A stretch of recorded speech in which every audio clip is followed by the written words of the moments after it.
I was 22, no, 23, when I got pregnant with my first daughter, with my oldest.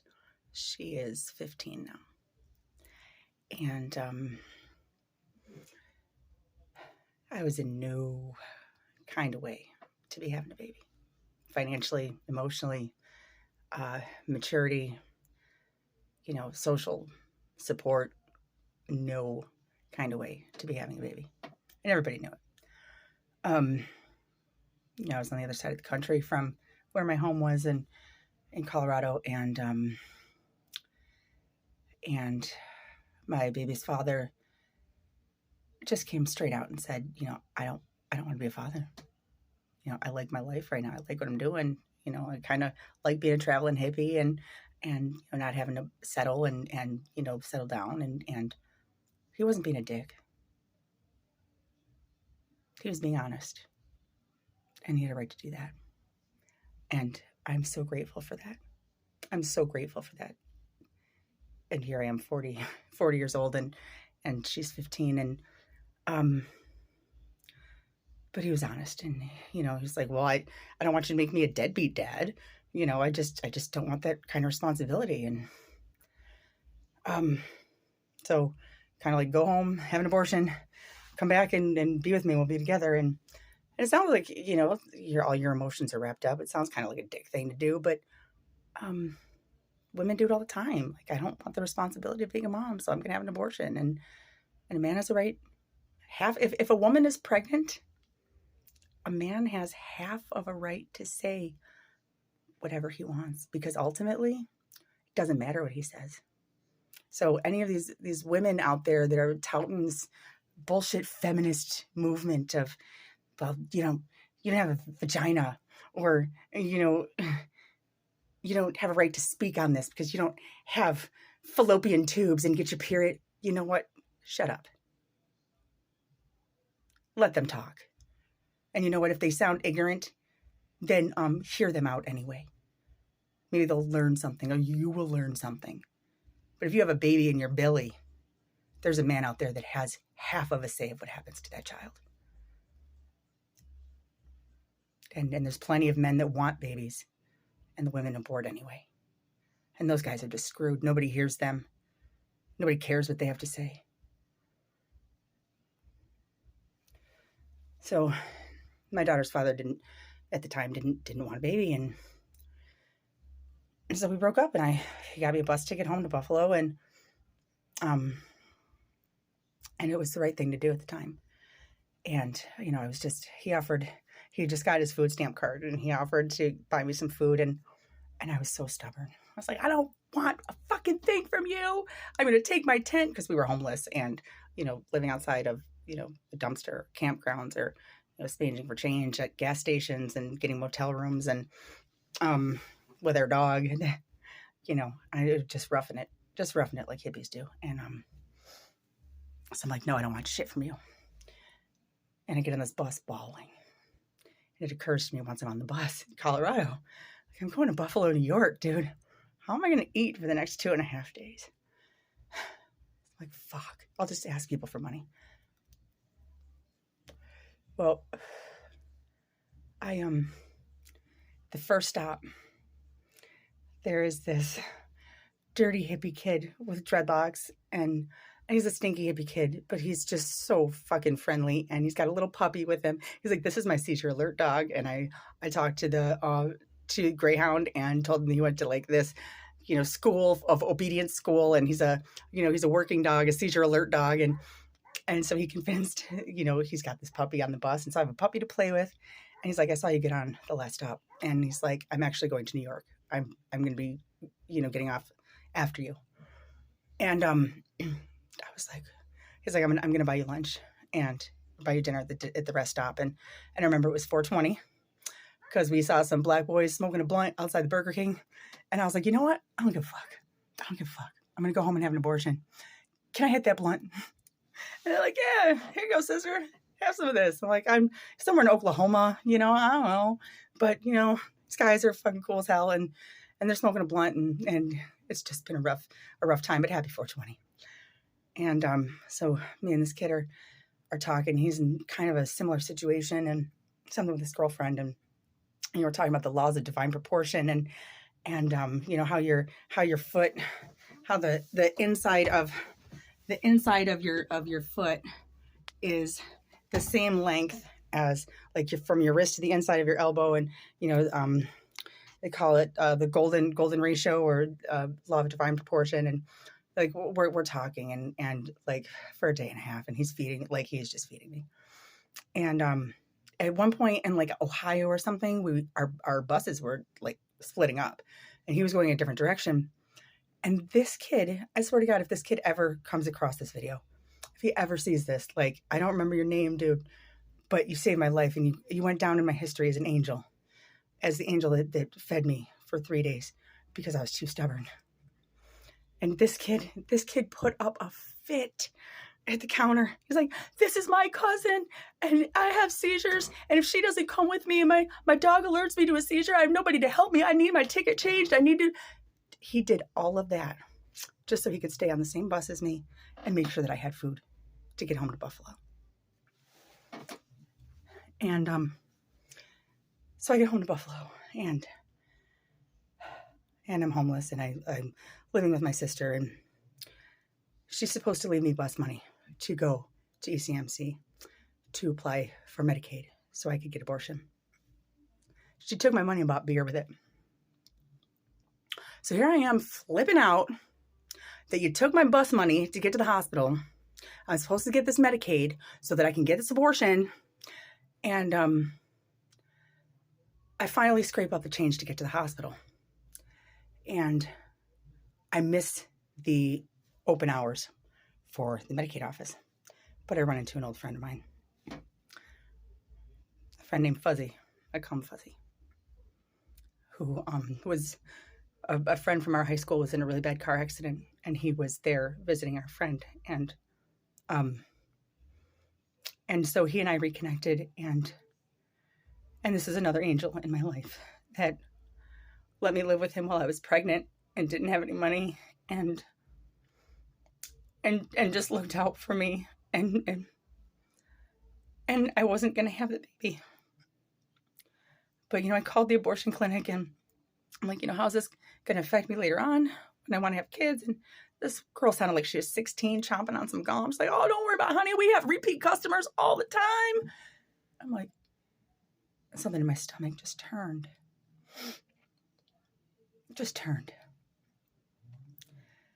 And there was something else that happened. I did that thing where I'm like, you know, God, I don't even know if you're real. I don't know if you're real. I don't know. I have written you hate mail for taking my friends away from me, for my friends dying on me, for my family abandoning me. I've written you all this hate mail. I don't know if you're real. I don't know if you can hear me, but something's got to give here, because I don't know what the fuck to do. I end up going to Sister's Hospital and applying for Medicaid, except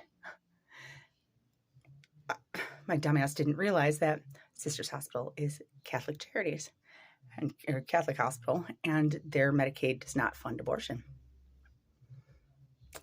And but this is the first time I had seen a doctor, and I was right at the mark. I was right at the 12-week mark that I needed to make this decision. And so I had said this angry prayer to God, and you know, I was like, I'm just too overwhelmed. Can you just hear my heart?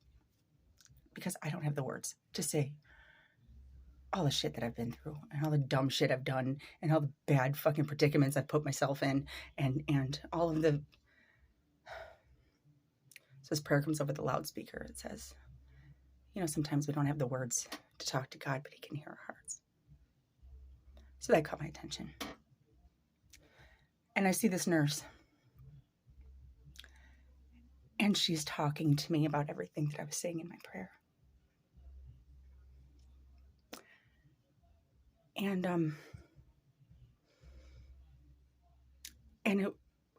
This is around the time that I realized, like, I'm not looking for God.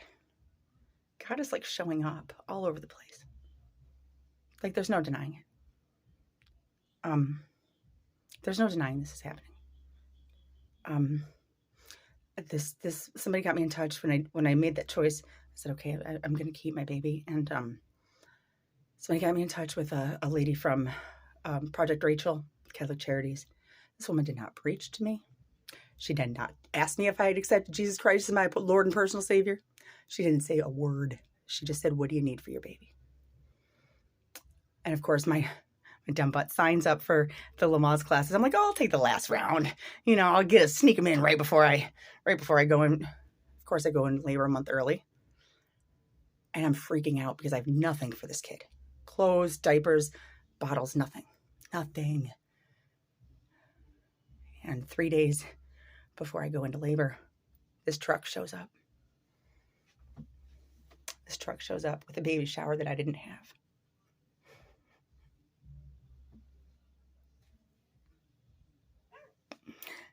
And I'm starting to stress out about money. Like, I got to go, you know, I asked my neighbor to take me up to the college, to UB, so I could, you know, ask people for spare change. And because I didn't have any money and I was out of work on medical because I was going a month early and they didn't want me delivering early. And it started to snow that day. And she's like, I'm not taking you nowhere. You're crazy. And my sister shows up at the door. Neither of us have phones.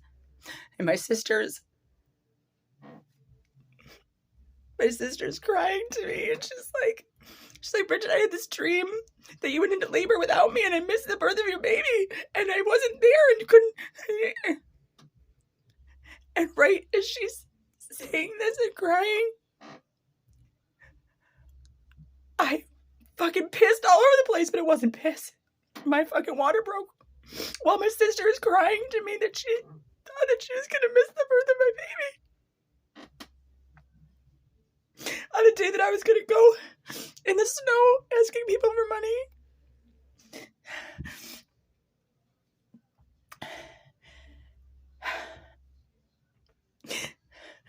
So there's my sister. I'm like, you're not missing this kid, dude. You're just not. You're here. She's coming. And the neighbor guy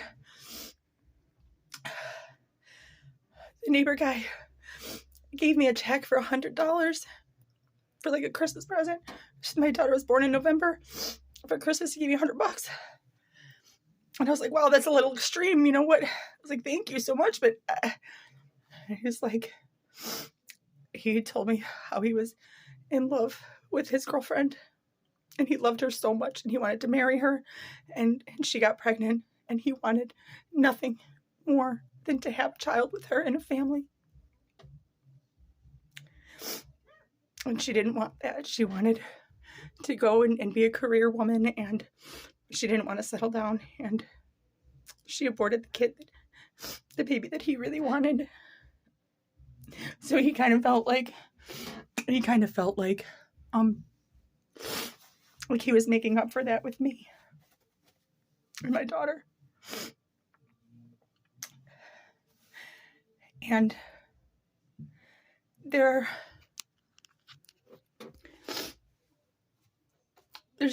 no way to explain. You know, I didn't wake up one day and just be like, hey, you know those Christian people that I spent my teen years mocking and completely like chastising and going into these, you know, Bible chat rooms and making fun of and, you know, saying satanic things and telling them to fuck their Bibles and gross things to piss them off. Like, you know, those people, today I'm going to be one of them. I'm going to join them. I'm going to go and rant and rave on gay people and fucking slander some people and do some hideous shit to people the way I feel like these Christian people have been doing to people. I'm going to go be one of them. It's not the case.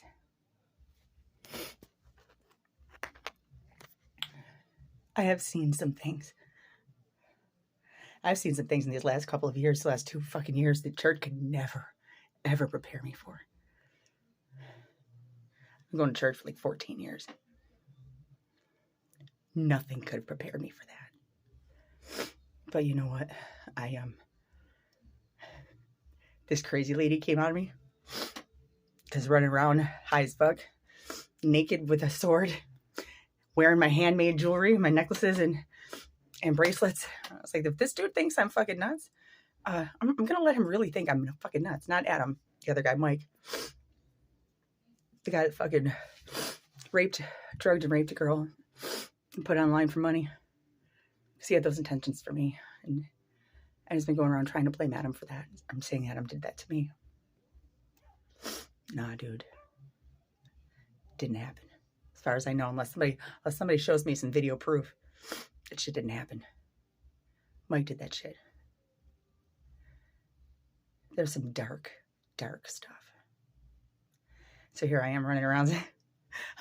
I'm conjuring Minerva, the goddess of war and arts and crafts. And yeah, you wanna test me, buddy? I will show you. I'll show you. I'm a fucking warrior. And I had never met that woman before in me. Ever. So, thank you guys. Thank you guys for a monumental season of growth and maturity and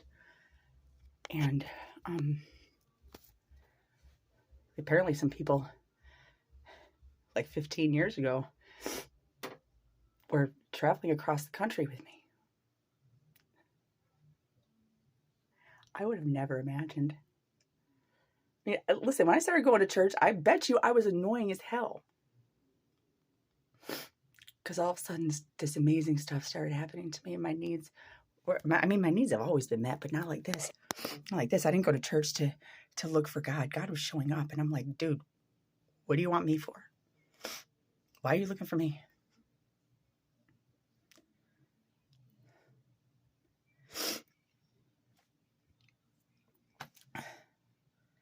Because he's real and he's good. And we are not the representation of him that I wish things were so much better. The awe that I stand in, the overwhelm of just, wow, my mind, I'm just blown away with the light and the beauty that has come from some really, really dark shit.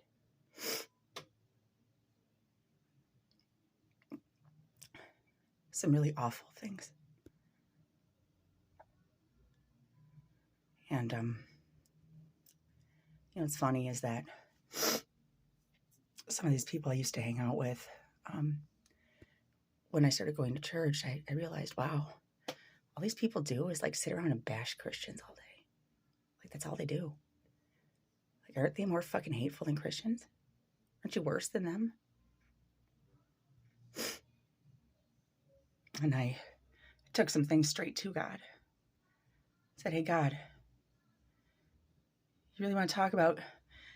I'm watching a Lifetime documentary about a gay kid killing himself because his parents don't accept him and his church community doesn't accept him, and they pray over him and they do all these things to try to pray him straight and this and that, and he ends up killing himself. And I'm like, God, is this right here is what they're saying your will is for homosexuals?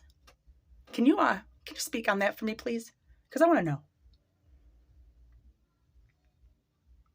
And what God showed me was completely different. God led me to a church where gay people were honored, just like everybody else on the worship team. Ooh, Jose, baby, if you ever see this video, your worship is, and I'm giggling inside because I didn't realize, like, I thought, I was like, I think he's like, and then I walked down in the basement and there's like this cardboard cutout of this dude in like, I thought it was like Pride Week or something. And it was like a float for a parade. And like, that's the guy that leads our worship. And he's in like a thong and he's totally gay and fucking, he's beautiful. And it was like, God was like, watch how I love people. That is not God's will.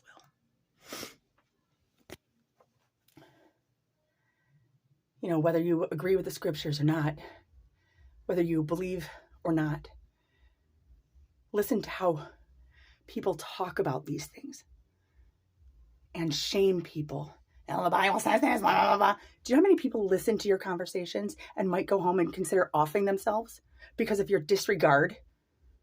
Your complete disregard for God's people.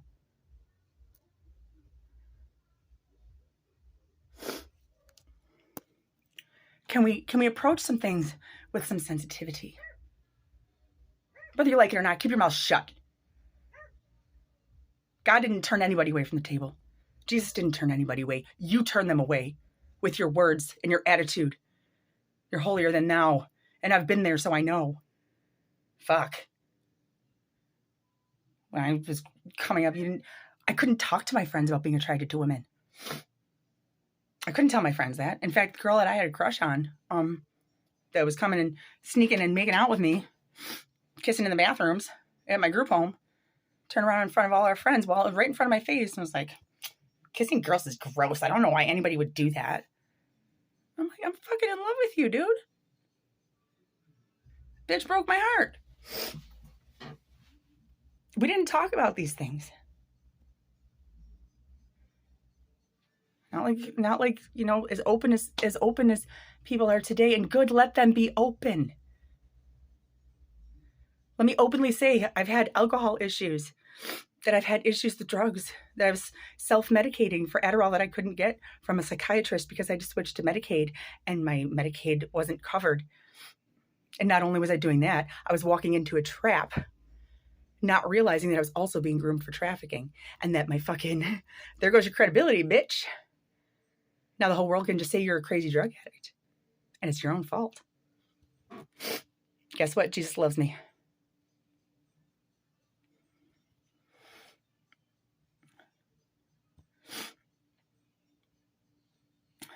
If my daughter's father ever wanted to make contact or re-enter our lives, that, you know, I never pursued him for child support. I never forced the child on him. He was able to use his free will to say, I really don't want that responsibility. And I was able to use my free will and say, you know what? I want this baby.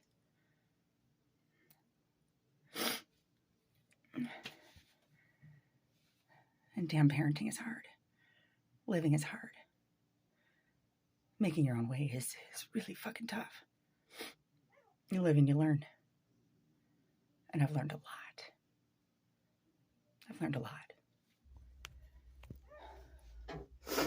So ultimately, individuals, I release forgiveness. I release blessings, compassion, and gratitude for this season of my life that I deemed a nightmare. And you know, I'm really lucky to be able to say that I've survived this, and I'm proud to say God protected me. But man, I had to live through it. I still have to live through this. It's like a double-edged sword, man. It's a double-edged sword. Knowing that I'm protected and I'm safe, and I was promised that not a hair on my head would be touched. But that didn't mean that 2 other girls that I knew were going to be fucking drugged and raped. And there was nothing I could do to save them or help them. Nobody believed me anyway.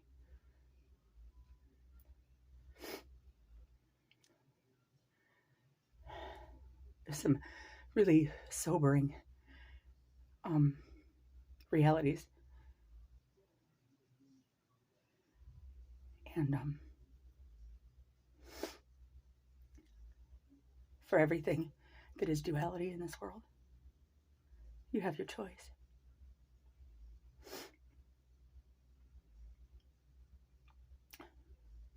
Please don't turn around and tell a woman that's raped, you know, that's just a blessing God gave you to make up for the torture you went through. Haha, he gave you life.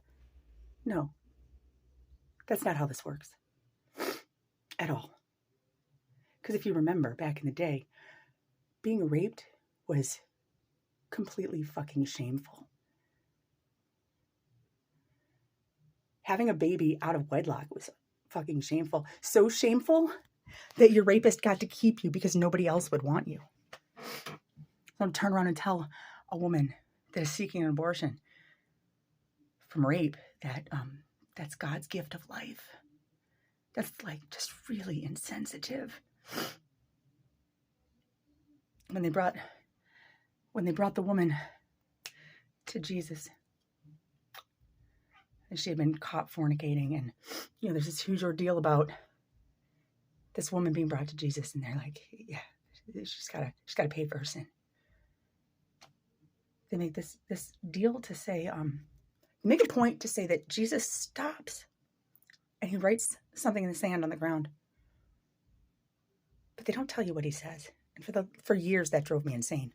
Every time I got to that part of the scripture, every time I heard a sermon on that, they just gloss over it. Or like, what the fuck did he write? What was so important that he had to stop and write? What did it say? So one time I hear this sermon and the guy starts to talk about this, and I'm like, I'm getting ready to turn it off. I'm like, pfft.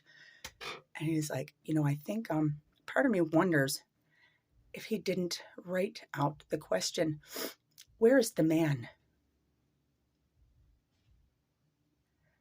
Because it takes two to tango. And only the woman was brought.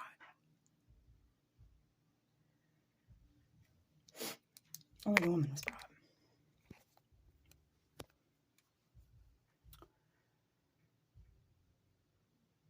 The heart that Jesus had for that woman in her moment way surpasses anything you can say to a woman that is thinking about having an abortion.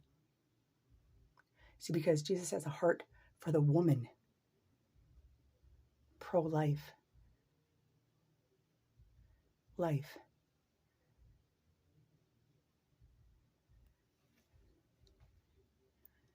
So if you can't find anything sensitive or caring or, not ignorant to say, just don't say anything.